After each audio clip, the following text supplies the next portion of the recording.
तो चलिए अब आपको लालबाग मैदान जगदलपुर ले चलते हैं, जहां पर भारत बंद का असर किस तरह से पड़ा है।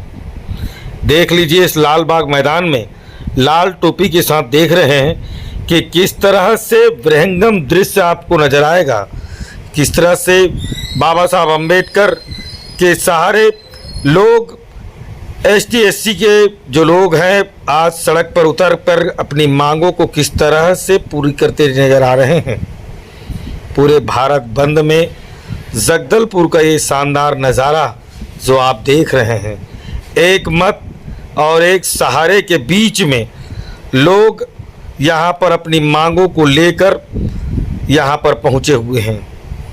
हमारे संवाददाता किरण सुलेमान और मनीष दयाल यहाँ पर पहुँचे और उन्होंने देखा स्पष्ट रूप से कि बस्तर के बाहरी लोगों को किस तरह से भगाने के लिए एक मांग चल रही है और किस तरह से उनकी मांगों को इस लाल बाग मैदान में सजाया गया है, बैठाया गया है।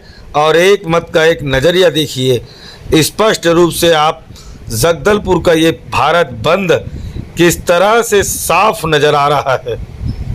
आइए, आखिर क्या बातें चल रही हैं, हम आपको इस भारत बंद लाल बाग में आपको दिखाने का प्रयास करते हैं। तो प्रतिनिधित्व मिलना चाहिए आईएएस या सुप्रीम कोर्ट को या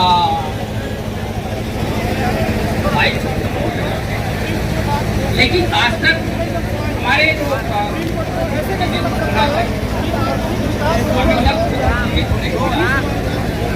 जहाँ हमारी मिलनी चाहिए थी, हम लोगों को जब प्रतिनिधित्व मिलना था एससी को 16%, 7.5% आज हम ऊपर लेवल में यूपीएससी में भी देखते हैं तो यूपीएससी में इतने लोग अभी तक नहीं पहुंच पाए हैं। आज अगर देखा जाए तो हर साल 7.5% एसटी में और 16% एससी में अगर लेते तो आज तक सभी को नौकरी मिल गया रहता। आज जब बात आती है कि वो जो आरक्षण की जो व्यवस्था है वहाँ पर हम लोग जहाँ हमारे लोग चले जाते हैं इंटरव्यू में बहुत ज़्यादा कम अंक दिया जाता है और अंक कम देने से क्या है कि वो वहाँ तक नहीं पहुँच पाते। रात को संगोष्ठी करके मीटिंग करके बताने का काम करेंगे और हमारे समाज को जागरूक करने का काम करेंगे, क्योंकि मुझे ऐसी जानकारी मिली है कि आरएसएस के लोग गांव में जाकर के इस कानून की जो है वो तारीफ करने में लगे हैं। वो गोड़ के पास जाएंगे और बोलेंगे अरे भाई हलवा लोग तो आरक्षण ले लिए हैं, उसको आरक्षण से खत्म करना चाहिए, तभी तो आप आगे बढ़ोगे। ये गोड़ लोग तो बहुत आगे बढ़ गए हैं, ऐसा बोल के धुरवा के पास जाएंगे। सतनामी लोग तो बहुत आगे बढ़ गए हैं, ऐसा करके खसिया के पास जाएंगे। इस तरह से जाति में लड़ाने का काम ये आरएसएस के लोग गांव में जाकर कर रहे हैं। और मैं आप लोग के सामने बता देना चाहता हूँ, अगर हमारा आदिवासी भाई जाने अनजाने में उस आरएसएस में काम करता है तो तुरंत छोड़ दो, वो हमारा संगठन नहीं है, वो हमारा संगठन। तो कहाँ से हम लोगों की हमारी जो न्याय है वो न्याय कहाँ तक सही रहेगा। तो आप समझ सकते हैं कि हमारी जो न्याय व्यवस्था है सबसे ज्यादा कमजोर इसी बात को लेकर के है। हम लोग को बार प्रताड़ित करने का या वोटों पे वोट के फैसले दे करके हमारे अधिकारों को कम किया जा रहा है।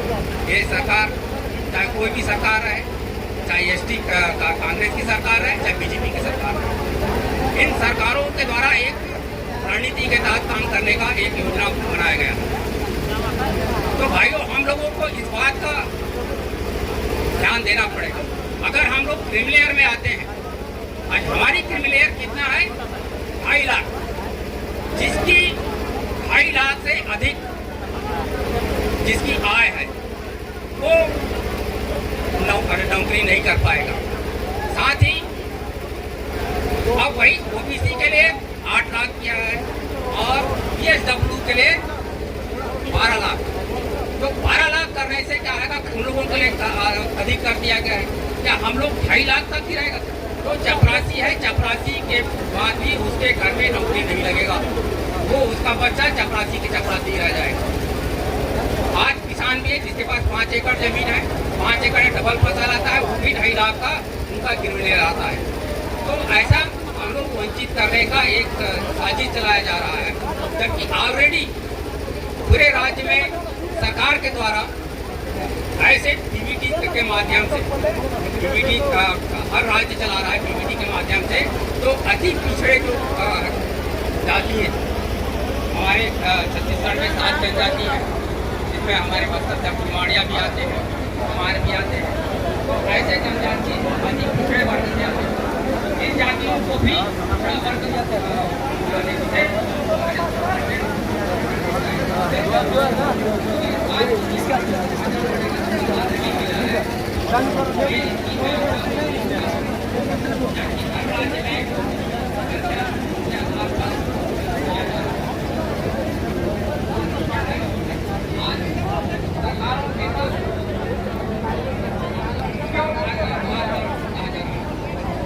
आज भी एसटी समुदाय के लिए वर्गीकरण करता है, वर्गीकरण किया जाएगा।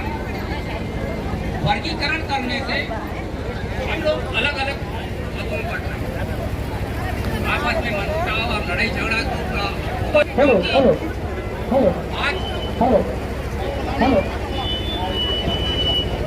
हेलो हाँ तो फिर बात ले आना ना।